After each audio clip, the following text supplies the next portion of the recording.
guys, so for today's video, andito ako para mag-alaga ng aking kapatid. Dahil kumakain si mama at si mami at si daddy. Ito ang kapatid kong nilalagnat.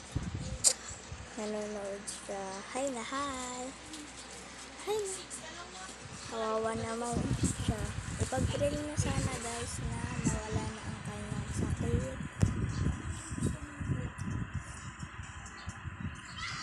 Sayang na.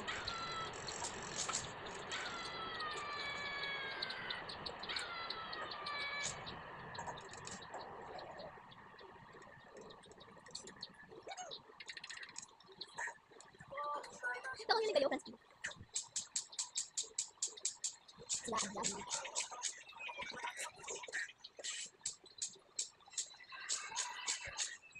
Bye guys,